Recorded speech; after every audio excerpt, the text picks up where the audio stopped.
Hi, my name is Stephnie Thomas, and I specialize in treating fear of flying, among other things.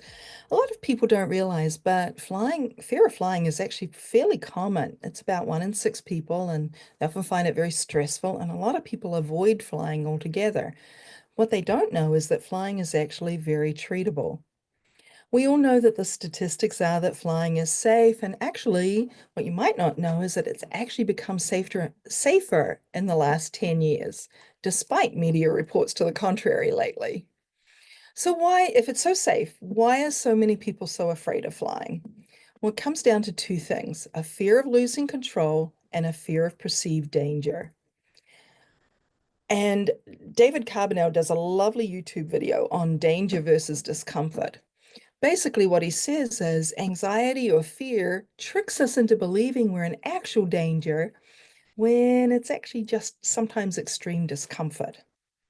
And most people try to stop feeling afraid, but when you try to do that, that actually makes the fear stronger.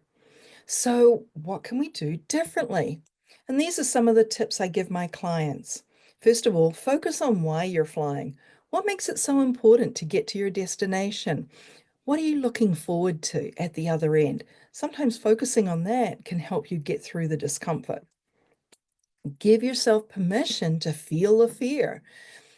What we know is if you give yourself permission, anxiety will rise and it will go down on its own if you don't try and add to it.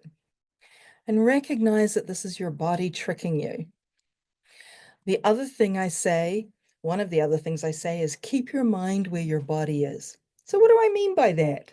Well, right now, as you're listening to this, you're probably at your home or your office or somewhere else, anywhere other than an airplane, right? So when we're afraid of flying, often we do what's called anticipatory anxiety. We're thinking into the future.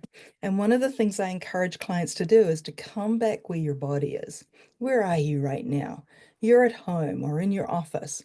And you can do that all the way up to and during your flight, including going through TSA, sitting at the airport, waiting to board, and actually being on the flight. Your mind wants to go to all the scary things that could happen, but come back to what is actually happening in the here and now. A lot of people say, okay, what about climate change? I mean, we know there's more turbulence, more bad weather. Well, what's important to know is the pilots want to get home as much as you do, and they do their best to get around turbulence and around bad weather. Sometimes we go through it, but often when you're afraid, you're feeling it way more than it actually is. These are just some of the tips I give clients. And for me, the goal of treatment isn't just to reduce anxiety, but to help people change how they relate to it so it no longer controls their lives. Enjoy your flight. And if you find you're unable to fly with comfort, ADAA is here to help.